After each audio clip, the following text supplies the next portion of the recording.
La fe cristiana no es una teoría ni una ideología. La fe cristiana es el camino para conocer y amar a una persona que vive, a Jesucristo.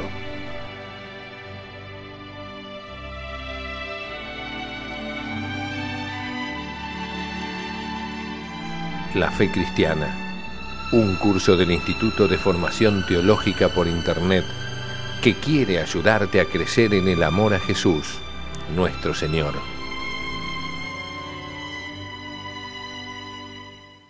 En nombre del Padre, y del Hijo, y del Espíritu Santo. Amén. Bienvenidos, mis queridos amigos, a este curso, La Fe Cristiana, un curso que quiere tratar los temas más importantes del mensaje del Evangelio, tal como nos lo transmite nuestra querida Madre la Iglesia.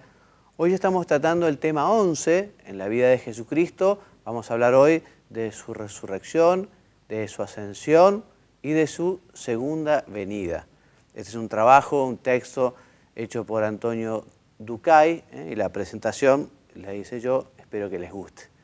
El punto 1 se titula Cristo fue sepultado y descendió a los infiernos. Quizá sea bueno recordar que Jesucristo murió realmente, ¿no? La muerte, de la perspectiva teológica, es la separación del cuerpo y el alma. Cuando el cuerpo está enfermo, cuando el cuerpo está viejo, cuando el cuerpo no puede mantener al alma, entonces se separan. El alma es inmortal, el alma vivirá hasta, en fin, toda la eternidad, hacia adelante, digamos, ¿no? Y Jesucristo, que es hombre verdadero, también verdadero Dios, murió realmente.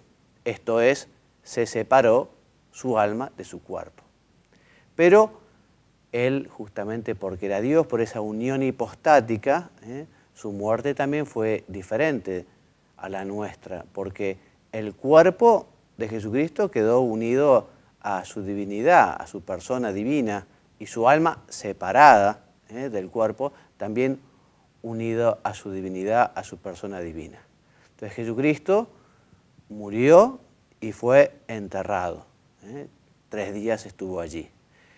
Cuando murió, nos dice la Escritura, que descendió a los infiernos.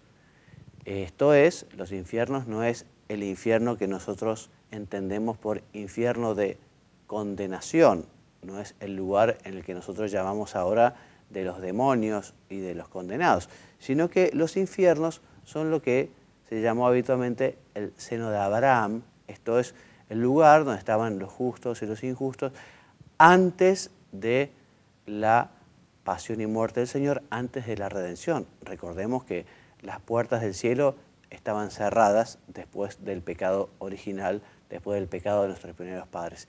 Entonces Jesucristo, justamente con su pasión, con su muerte, su resurrección también, nos permite acceder a la bienaventuranza eterna, a la gloria, al cielo. Entonces Jesucristo descendió al seno de Abraham para llevar a los justos al paraíso. Llevan en primer lugar a San José, que tanto quería, y tantos otros justos, tantos otros santos que estaban esperando justamente que se abrieran las puertas del cielo. Así Jesucristo mostró su dominio sobre el demonio y la muerte, liberando a las almas santas. Punto 2. Sentido general de la glorificación de Cristo. Entonces, la glorificación de nuestro Señor Jesucristo consiste en su resurrección y también en su exaltación a los cielos, donde Cristo está sentado a la derecha del Padre. Jesucristo, al resucitar, inaugura la vida del mundo futuro. Jesucristo, que es el hombre nuevo, que de alguna manera recapitula también la humanidad, así como por Adán entró el pecado y la muerte en el mundo, por Cristo entra la bienaventuranza eterna, la vida eterna. Y Jesucristo también, como cabeza de los hombres, al resucitar, también justamente sube al Padre para también hacernos un lugar e invitarnos a que nosotros resucitemos con Él. Entonces, estos frutos de la resurrección de Jesucristo se nos aplican por la mediación de la Iglesia y especialmente por los sacramentos. Sacramentos que son esos signos sensibles y eficaces de la gracia instituidos por Jesucristo, esos sacramentos que surgen del costado abierto, allí en la cruz, esos sacramentos que nos dan la gracia, ¿no? Nos dan justamente los frutos de la pasión, muerte y resurrección de Jesús, ¿no? Empezando por el bautismo, ese bautismo por el que se nos perdona el pecado original, y se perdona también cualquier otro pecado que hubiera en el que se bautiza, y justamente le está dando el bautismo el pasaporte para el cielo, para la bienaventuranza eterna. Punto 3. La resurrección de Cristo. Entonces hemos dicho que Jesucristo al tercer día después de su muerte resucitó. Y esta es una verdad fundamental de nuestro credo, de nuestra fe en la Iglesia.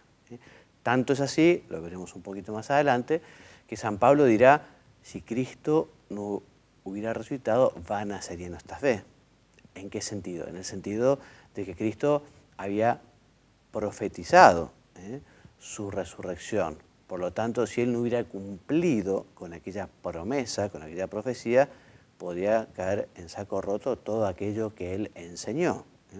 Es una de las verdades más importantes con la que Él demuestra que es Dios. Él mismo lo dice también, si no creen mis palabras, al menos crean en mis obras. Las obras de Cristo, especialmente los milagros, también las profecías, lo que hacen es certificar que Él es Dios. Porque ¿quién sino Dios puede resucitar por sus propios medios?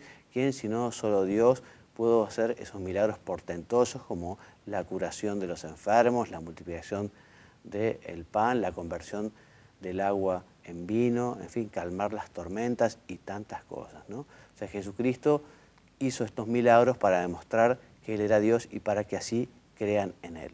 Y el milagro más importante, justamente, es su propia resurrección.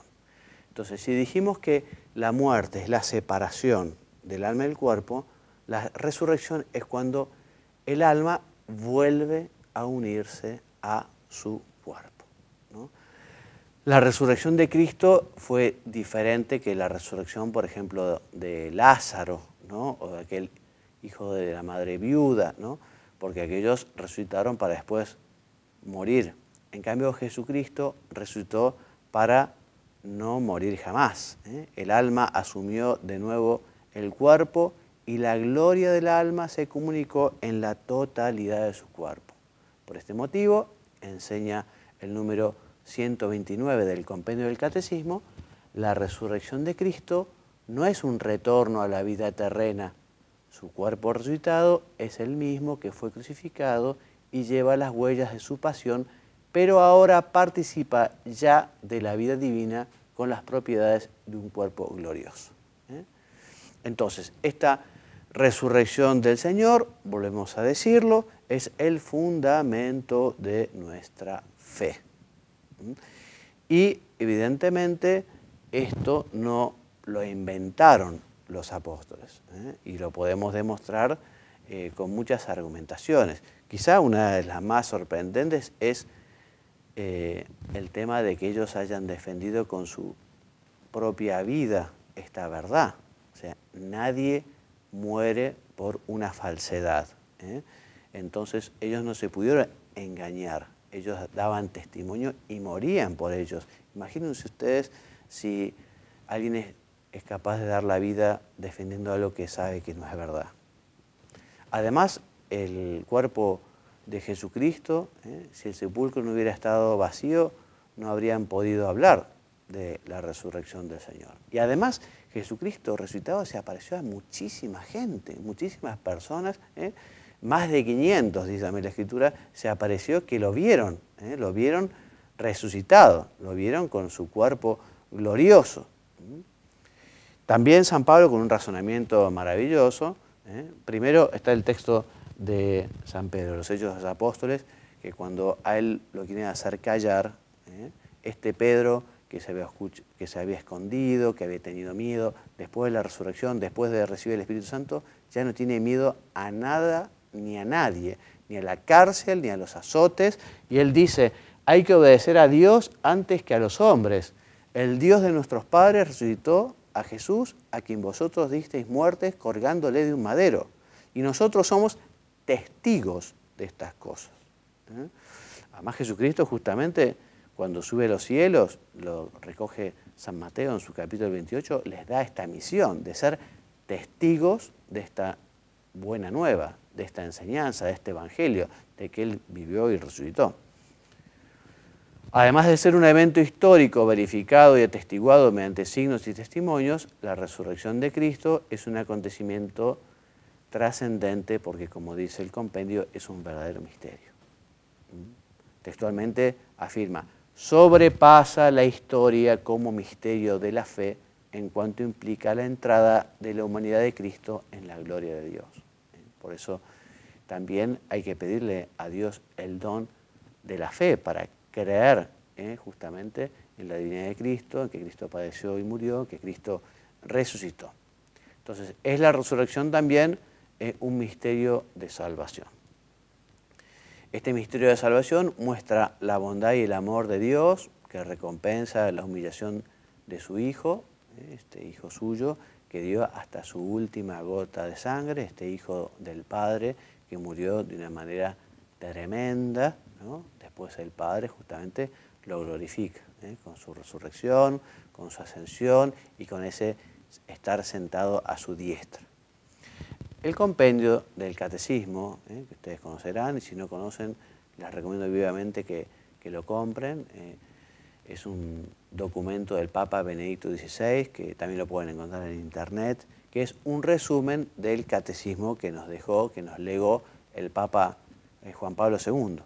Es, como dice, un resumen, un compendio, ¿no?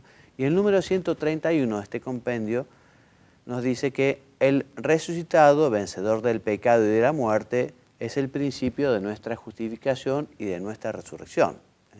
Ya desde ahora nos procura la gracia de la adopción final y más tarde, al final de los tiempos, Él resucitará nuestro cuerpo. O sea que nosotros estamos llamados también a resucitar y es otro, digamos, de los dogmas de nuestra fe. Efectivamente, al final de los tiempos, con el juicio final, se volverán a unir nuestras almas a nuestros cuerpos. Esto no tiene absolutamente nada que ver con la reencarnación. La reencarnación no es una verdad de la fe católica, ni mucho menos. Esta idea de que efectivamente uno puede después entrar en otros cuerpos de otras personas o animales, no. Nosotros creemos en la resurrección de los cuerpos, que quiere decir que al final de los tiempos, ¿no?, nuestra alma se unirá a nuestro cuerpo. Será un cuerpo, el de los bienaventurados maravillosos, esplendoroso, en cambio el cuerpo de los condenados será un cuerpo lleno de ignominia. Bueno, entonces Cristo es el primogénito entre los muertos y todos resucitaremos en Él y por Él. Por eso, de la resurrección de nuestro Señor podemos nosotros sacar una fe viva, como nos enseña San José María en su libro Camino, dice, enciende tu fe. No es Cristo una figura que pasó, no es un recuerdo que se pierde en la historia. Vive, Jesus Christus eriet hodie ipse et in secula, dice San Pablo. Jesucristo ayer y hoy y siempre. Y justamente el cristianismo es eso, el conocimiento y el amor de una persona que vive, que es Cristo. El conocimiento y amor de esa persona que nos ha dejado una enseñanza, un legado, que nos ha enseñado un camino, que nos ha mostrado una verdad, que nos quiere dar justamente la vida eterna. La resurrección de Cristo también nos tiene que llenar de esperanza, porque como también dice San José María en su libro Camino, el número 719, nunca te desesperes, muerto y corrompido estaba Lázaro, y hede porque hace 4 días que está enterrado, dice Marta a Jesús. Si oyes la inspiración de Dios y la sigues, Lázaro, ven y foras, Lázaro, ven afuera o sal fuera, volverás a la vida. O sea que Cristo quiere que nosotros resucitemos. Dios no quiere la muerte del pecador, sino que viva.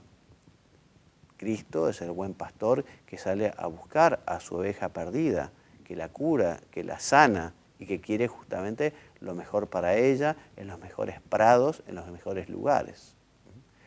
También la verdad de la resurrección del Señor nos tiene que dar un gran deseo de que la gracia y la caridad nos transformen. Y que esa gracia y esa caridad nos lleven a vivir una vida sobrenatural, no solo una vida humana o humanoide, digamos, o una vida, sino una vida de hijo de Dios, una vida que justamente lo que busca es cumplir la voluntad del Padre. Nos tiene que llevar la resurrección del Señor a tener esos deseos de limpiar el alma de los pecados en el sacramento de la penitencia, que justamente nos hace resucitar a la vida si habíamos perdido la gracia por un pecado grave, por un pecado mortal. Muy bien, punto 4, la exaltación gloriosa de Cristo. Subió a los cielos y está sentado a la diestra de Dios Padre Todopoderoso. O sea que hemos dicho que esta exaltación gloriosa de Cristo comprende la ascensión a los cielos, después de su resurrección, 40 días después de su resurrección, y su entronización gloriosa para compartir la gloria y el poder del Padre. Ahora también como hombre, ya lo estaba, por decirlo de alguna manera, en su divinidad, pero ahora como hombre también, como Señor y Rey de la creación, como primogénito de los hombres, está sentado a la diestra del Padre. Entonces, cuando confesamos en este artículo del credo, que está sentado a la derecha del Padre, nos referimos justamente a la gloria y al honor de la divinidad de nuestro Señor, que está sentado junto al Padre, después de que se encarnó, después que se hizo hombre como nosotros, y su carne fue glorificada. Entonces, con la ascensión termina la misión de Cristo. Cristo nos dice, lo recoge el Evangelio, es necesario que vuelva al Padre, pero nos dice que no nos va a dejar solos, que nos va a enviar otro paráclito, otro consolador, que nos va a mandar el Espíritu de la verdad, la tercera persona de la Santísima Trinidad, que fue justamente quien llenó a los apóstoles de fortaleza, de valentía para predicar el Evangelio de Jesucristo. Era necesario que tras su resurrección Cristo continuase su presencia entre nosotros para manifestar su vida nueva y completar la formación de sus discípulos. O sea que resucitó, estuvo un tiempo confirmando, muchas personas lo vieron, muchas personas lo escucharon, ¿no? Y termina ese periodo, ¿no?, de confirmación con la ascensión y con el envío del Espíritu Santo. También recordemos que Jesucristo quiso quedarse en la tierra de una manera muy particular. Jesucristo se ha quedado sacramentalmente entre nosotros, de un modo muy particular, en su presencia real en la Eucaristía, donde está verdadera, real y sustancialmente, con su cuerpo, con su sangre, con su alma, con su divinidad, el mismo Jesús que nació en Belén, el mismo Jesús que caminó y predicó en Galilea y en Jerusalén, el mismo Jesús que murió en la cruz, ese mismo Jesús está en el sagrario, ese mismo Jesús es el que recibimos en la comunión. Entonces Jesús se va, pero también se queda de esta manera. También nos dijo, donde haya dos o más reunidos en mi nombre, yo estaré en medio de ellos, pero de una manera diferente, de una manera distinta, es esa presencia a la sacramental. Entonces, la gloria que había recibido físicamente con la resurrección se completa ahora con su pública entronización en los cielos como soberano de la creación junto al Padre.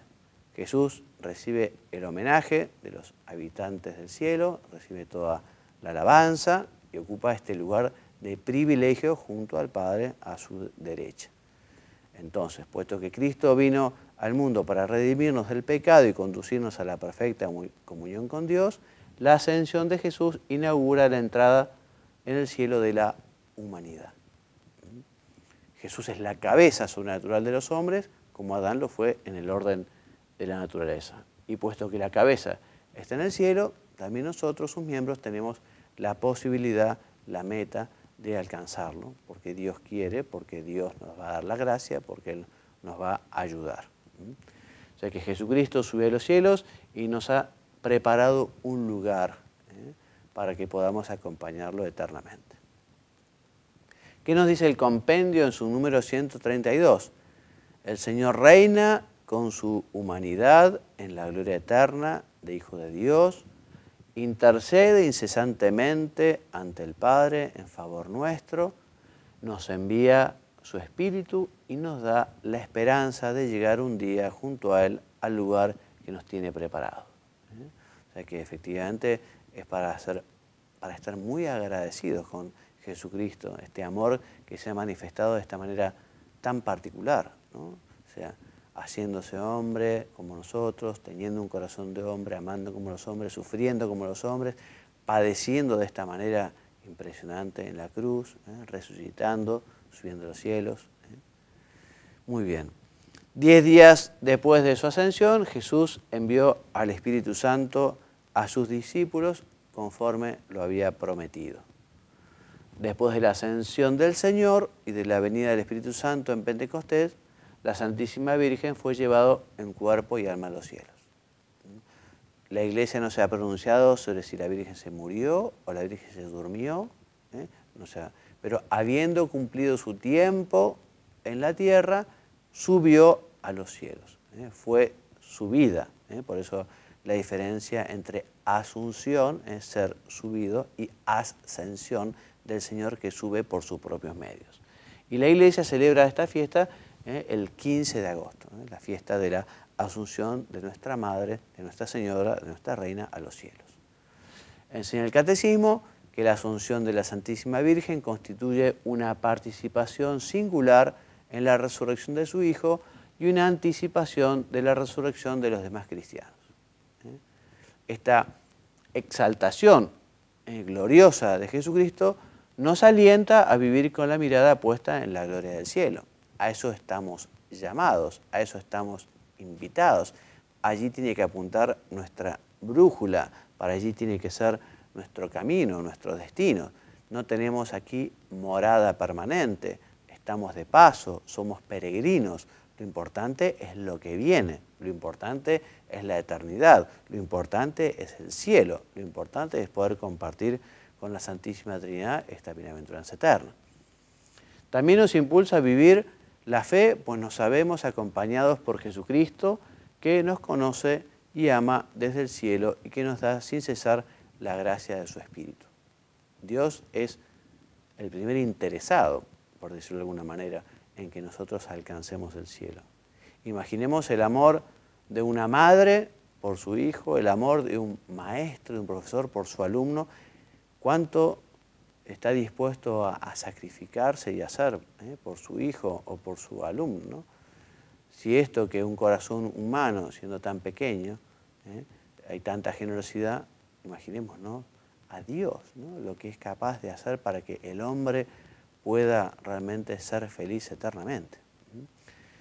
Así que con la fuerza de Dios podemos realizar la labor apostólica también que nos ha encomendado, porque Dios quiere que nosotros participemos en este plan de salvación. Nosotros también somos parte invitada a justamente despertar a muchos que están dormidos o recuperar a muchos que se han ido o invitar a unos cuantos a que descubran lo que es justamente quién es la persona de Cristo, ¿no?, para que conozcan la verdad, para que compartan la felicidad.